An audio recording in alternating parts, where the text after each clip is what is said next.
And I ask each and every single one of you, when you leave this world, what sunnah did you revive that was missing? What sunnah did you revive that was missing?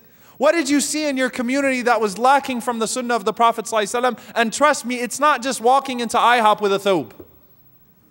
What sunnah did you revive that you saw missing from the actions of the people? What legacy did you leave with your parents? What will the people who are burying you say? What will happen after you pass away? Will people start to notice that all of a sudden the masjid bathrooms are not being cleaned? All of a sudden the food is not being served to us the way that it used to be served? All of a sudden the secret charity, maybe an orphan that you were sponsoring online, all of a sudden that orphan stops receiving his money and he understands that the one who was sponsoring him, although he never met him or her, he makes dua for that person. Oh Allah, that person used to sponsor me.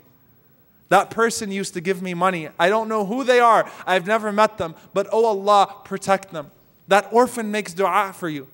SubhanAllah, what have you left behind? How much will the earth miss you? How much will people miss you? Because Allah subhanahu wa ta'ala says in the Quran about the people of Fir'aun, كَمْ تَرَكُوا مِنْ جَنَّاتٍ وَعُيُونٍ وَزُرُوعٍ وَمَقَامٍ كَرِيمٍ وَنِعْمَةً كَانُوا فِيهَا فَاكِهِينَ كَذَلِكَ وَأَوْرَثْنَاهَا قَوْمًا آخَرِينَ فَمَا بَكَتْ عَلَيْهِمُ السَّمَاءُ وَالْأَرْضُ وَمَا كَانُوا مُنظَرِينَ. Allah subhanahu wa ta'ala says, how many palaces, how many gardens, how many rivers, how much wealth did they leave behind?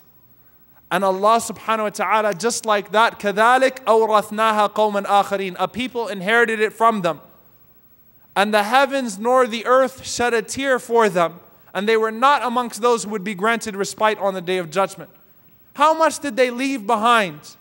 But there was actually no tangible legacy. They failed to revive a sunnah. They failed to be part of this legacy. They failed to be part of this da'wah. They sat back and they said, America is gonna kick all Muslims out. America is gonna put Muslims in internment camps. So we're not gonna do anything.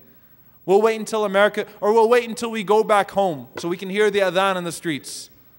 We'll wait until, a perfect situation comes up. Oh, the world's over anyway. Dajjal is coming tomorrow anyway.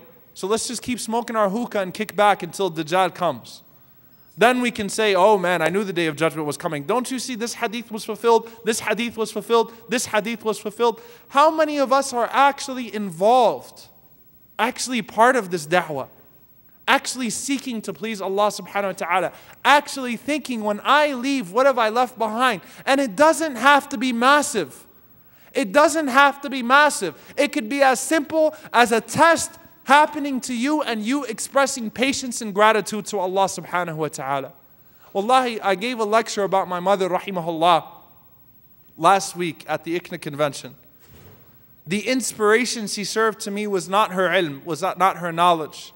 It was not that she memorized much Quran. It was not that she memorized much hadith. It's not that she could engage in an amazing conversation about al-asma' wal-sifat, the names and attributes of Allah subhanahu wa ta'ala. It was the fact that she bore cancer and stroke after stroke after stroke after stroke, only praising Allah subhanahu wa ta'ala and being grateful to Him. That was the greatest inspiration of my life. Allah gives you a test by which He wants to purify you and elevate you so that you can wake up and understand where you are and what you need to be doing. And a person turns their back.